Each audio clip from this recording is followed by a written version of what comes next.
Welcome back to another UNC basketball recruiting podcast here on TarHeelIllustrated.com. And if you're checking us out on our YouTube channel, Tar Heel Illustrated, I'm THI publisher Andrew Jones, and joining me is our very own David Sisk. We actually share him with the Kentucky site. He covers recruiting for us and for Kentucky, which means he's looking at the top prospects in the country on a regular basis. And David, one of those guys, decided the other day that he would not reclassify to 2021. He's going to stay in 2022.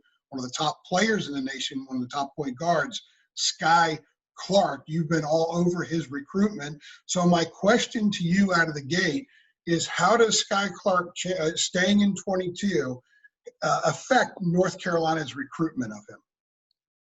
I think it can't be anything but good for North Carolina, because if he commits as a 2021, then basically North Carolina has no chance to get him on campus. And now you have the opportunity perhaps, and who knows what the future is with COVID, but you obviously, at least you have some chance to get him on campus in official visit capacity. Whereas if he's 2021, there's no chance whatsoever. You know, he says that was one thing that figured into it, that he wants to take his official visits. And I'll be honest with you, it was kind of a bombshell for me, because I've been pretty adamant that he was going to go 2021. He's taken all his senior core classes this year at Brentwood Academy as a junior. You know, they've not dodged. When you asked him and his father, Kenny, about reclassification, they've not dodged it. I think at times they really kind of get burnt out with a recruiting process. And I really thought he would go 2021. So when he told me that yesterday, I was like, wow, you know, and asked him again to make sure I heard it right. So that was a surprise. And did he do it so he can visit the number of schools that he's interested in seeing, or was there another reason? I think that was one thing. I think that they said I think they really just want to kind of step away from the recruiting process a little bit. And what I mean by that, they announced his final 8 schools on Friday, and then a day later he narrows his list, or rather he tells me, and it was really weird, because, you know, I talked to you Friday night when he trimmed his list, and I said, okay, would you want me to talk to Skyy tomorrow? I can get the interview, know him pretty well, we can talk. Had no clue that was going to come up in it. And in fact, we had about an 8-minute interview, and we were probably 5 minutes into it when he said that. So, you know, it was, and his words to me were, "You're the first one to know." So, you know, something that we here kind of broke. So, yeah, that was a surprise. But I think he named his date on Friday. He does this on Saturday. So I think he wants to turn around and really just kind of step away from the recruiting process a little bit. I think they're getting kind of burned out with it. You've seen him play. What do you like about his game? What kind of pops when you watch him play? He's got a college-ready body. And I'm sorry, I've got a leaf blower going on behind me on the porch. It's all right. Noise. So he's got a college-ready body. That's the first thing. I watched him a little over a month ago, and they really have some really good open runs in Nashville. And you're talking about Robert Covington, Darius Garland. There's Ian Clark. There's 3 or 4 NBA players out there. Several guys that play internationally, some college players. And if you would have told me that there was a teenage kid, a high schooler out there in that group, he's not the one I would pick. He's very thick in the trunk, and when I mean thick, I mean developed. Up in the lat, shoulders, has some body hair.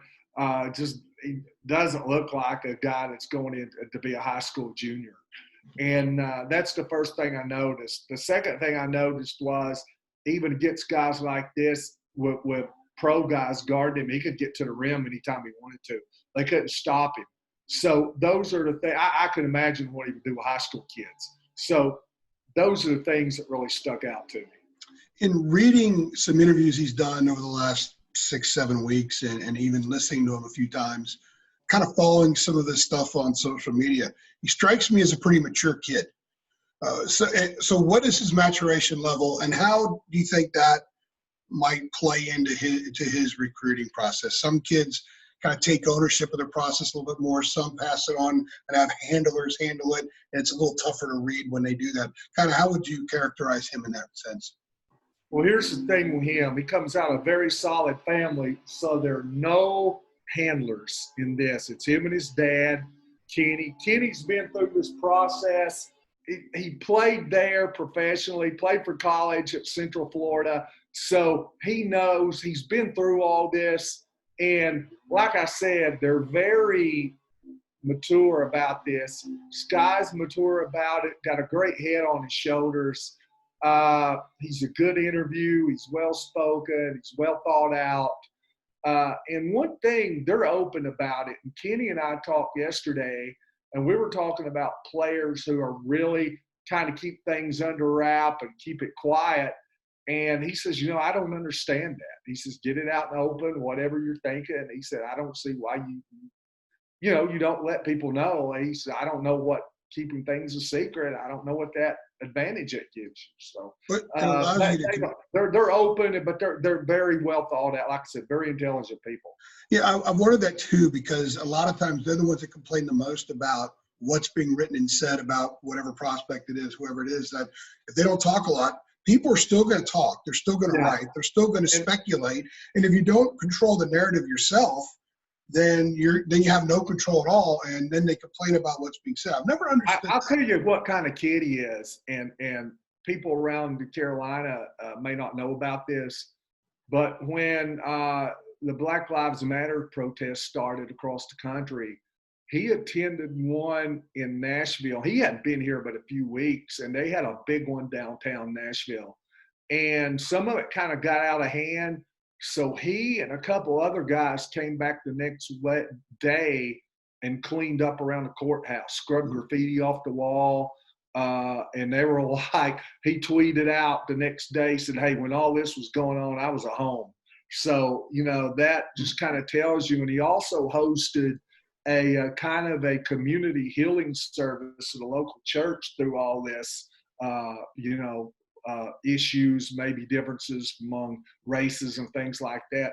A deal there at a local church, and ended up with about 700 people in attendance. Wow. So, he takes leadership, and just a family and a young man, it's easy to pull for.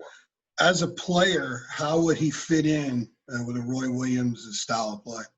Well, he knows about the North Carolina point guard tradition, the Roy Williams point guard tradition. And I watch a Cole Anthony and kind of see a little bit of him in that, physically strong, understands how to run a team. And the thing that I like about Skyy is he knows how to use the ball screen, which is huge in today's game. He's so physical off that. He's strong. I think he matches up with that well, because Roy told him he likes scoring point guards, and he's going to be a more physical point guard. And obviously Roy's had his fair share of those. You don't see many of the little 5'9" water bugs running around in the North Carolina system. He likes those guys that can kind of take over physically at that role, and I think Skyy can do that. Well, he won a national title a few years ago with one of those guys at the point, and he won the MOP in Joe Barry. Joe could take a beating, and he could deliver it too. I mean, he was one of the physically toughest point guards I've ever covered in 25 years. If you like this video, go ahead and click like on there, subscribe so you can get and hit the notification bell. So every time we upload a video, whether it's UNC basketball or football or recruiting, you get an update, and you know that we've got a lot of stuff rolling because we are very prolific in doing this. He is David Sisk. I am Andrew Jones. You've been watching another UNC basketball recruiting podcast right here on TarHeelIllustrated.com and our YouTube channel, Tar Heel Illustrated. Thanks for stopping by.